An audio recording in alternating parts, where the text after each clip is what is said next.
All right, guys, welcome back to another one on the Sierra here. Got a little new project started. It's going to be a multi-series, multi-part video, I'm sure. Going to be lowering this thing quite a bit, and I'm not a welder. I'm not a, I weld, but I don't know what the heck I'm doing. I'm learning. I got a guy at work that is a golden arm, and I'm going to let him handle some of the more life-threatening, more important type welding. Some of the stuff I can do, some of the stuff's not life-threatening, etc. If it breaks, just a little pain in the butt than anything. I don't want to bother him with every aspect of this build. I just want him to handle the important ones.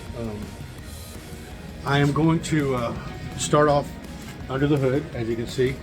We're going to be going so low that we're going to have to tug the fenders. That's not today, that's not what we're doing today, but I'm prepping the underside of the hood for that process.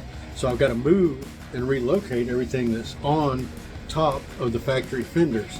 That's the fuse box. I'm hoping I can get by with the battery still here, probably not, but I'm hoping. The other side, the overflow reservoir and the intake breather. So I'm going to show you what I got. I've been messing around. These wires are tight. There's not a lot of slack, but I can move it to where I need to. I need to come off the inner side of this fender at least 9 inches, preferably 9.5, to be able to clear the tubs that'll get installed later. So I'm basically putting it in front of the brake master cylinder. This is the lower box. It has been heavily modified at this point, or should I say heavily cut at this point. I'm going to try to show you. So it sits like this, okay? On this side, let me see if I can do this. On this side, you have this big bump out right here. Usually there's a spot right here that would hold your factory relays for your fans and stuff if you have electric fans. Mine doesn't have electric fans. I might do electric fans in the future, but if so, I'll probably just go with one of them kits that you just screw the relays on the outside of this cover somewhere, or on the firewall, or core support, or whatever. This box is already broke. I don't know if you're going to be able to see, but the tabs, that one's still good. This one's broke. I mean, it's moving. This one's broken, just MIA. It's a Bluetooth model. This used to have a more of a concave thing to fit the curvature of the fender. I have trimmed all of that off except for just this little bit over here, and I didn't take that out because that's one of the nubs. This one doesn't have it, but that's one of the nubs that hold that cover on. See this area here where that plate is? In the bottom of this, there's a couple of holes. See that one there and that one there?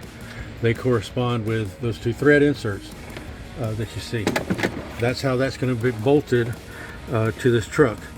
You can see the heat penetration. I put a couple of tack welds right here, and I've got a rod, just probably a 1/2 inch or 3/8 inch metal, solid metal rod going down right there, and I just welded it, or tack welded it to the side of the frame. So that's just in there temporary. This is basically where the fuse box lived before. It's now going to live there, and that'll give me my clearance. Looks like I need to get this to move a little, but let me show you from the fender weld. So you see that there, I've just got it tacked. Haven't done anything serious yet because I figured I might have to move it around or whatever, and it looks like I'm going to have to tweak it just a smidge. But so I've got that there in between the brake line and this arm. And all the wires, they will go up there and where they need to be, but it is tight. It is sure enough tight. This clip here, I don't know where these are from the factory, but it was on this side. I took it out and spun it over there, so this wiring harness right here is still tucked back, so when your tire turns, you don't rub your harness. The other thing I modified was this battery box right here, that used to poke out and face the radiator. It used to face this way. You know, it was turned this way. I just basically bent it back. I cut off a little piece of that, drilled 2 new holes, mounted it, bent it out, and then bent it back. So it's right there at that plug, but not touching the plug wire. But it's close. But I was just trying to get it out of the way of this fuse box moving over, because I mean it stuck out, you know, quite a ways. It was way out there. So, and I very well may have to modify that again later. That's where I'm at, guys. I just wanted to catch you up on the progress I've made so far. That's it, completely put together with all the outer box and the cap. And I've done quite a bit of trimming just to get it to fit. Probably didn't need to trim that much, but this box is kind of broke and janky. I want to see if I can get one at a junkyard or what have you, so that I ain't got to cut that much away. I'll probably rewrap those wires in electrical tape, make them look more factory. Might even order some loom, some various sizes of loom, and piece in a couple of pieces. I don't know if I'm going to go that far or not. From that inner fender wall, not this bump out, but this inner fender wall, I needed 9 inches. Well, I've got 9.5, and that gives me just a smidge of clearance, and that's exactly what I wanted. And this box has just a little bit of play in it, and when I push it up that way, it's actually more level and stuff. The plastic on the bottom of this box is just flexing a little. The mount and everything is pretty solid. Let me show you what that looks like. Probably do it from down here. Alright, so yes, I'm not a welder. I know that's ugly and not right or whatever. Boy, that is ugly. But there's that bottom plate mounted to the fuse box.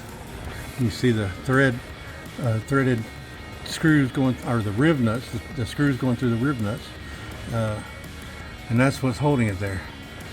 So I got it mounted at an angle instead of level, because the bottom of this box is at an angle because of the where it was mounted on the fender and stuff. So that was fun, trying to, you know, hold all these pieces to the puzzle together and getting them welded in or tacked in. But it's there. It is right there up against that master cylinder reservoir. It's not up against the metal part there, as you can see, and it only barely touches that reservoir. This wire is now, you know, pretty taut. It's not, you know, you can see it's a little slack. This wire I relocated to that side of that bracket or whatever that is. This wire that goes down to your computers and stuff, it had to be kind of tweaked a little. I'm thinking if I take some of this loom off and some of this tape off, I can get some slack in the wire and move it around and re-tape it and re-loom it. I could probably get it to go back in a better position. Right now, I mean, it will move up there, and I very well may zip tie it out of the way, but it's not in the way. These other wires, you know, these were you know, stuck in little spots or whatever.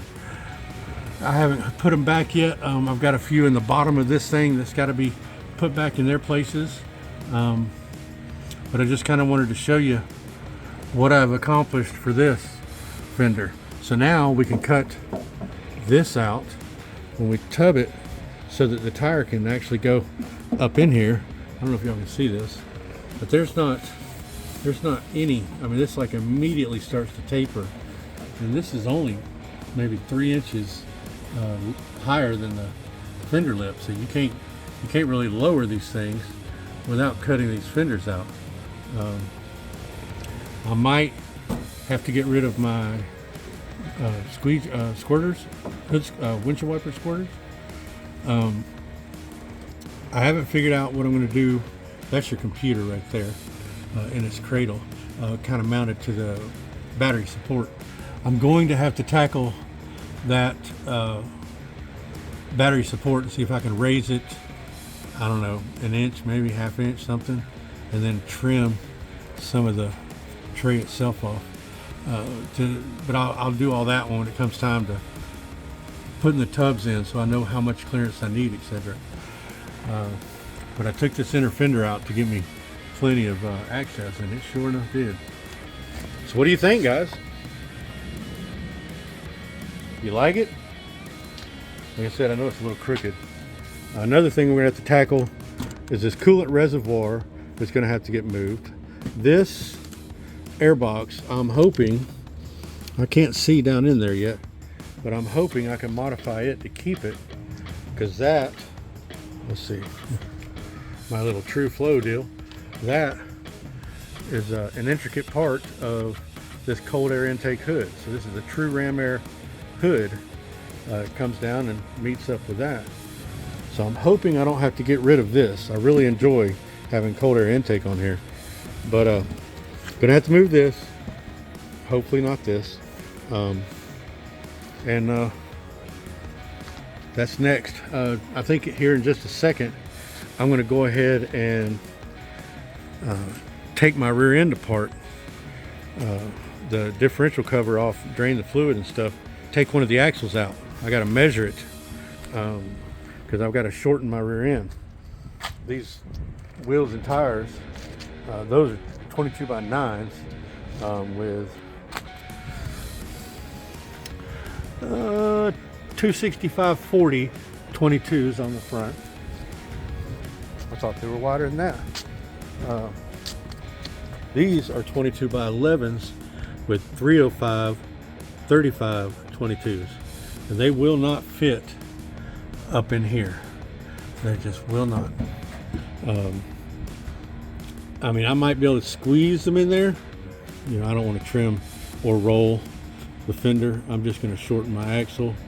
I don't know how much, probably 2 inches or 2 to 3 inches, because the way this truck is made, the body line, this tapers the higher you go. And you can see just this body line alone pulls it out over 1/4 inch.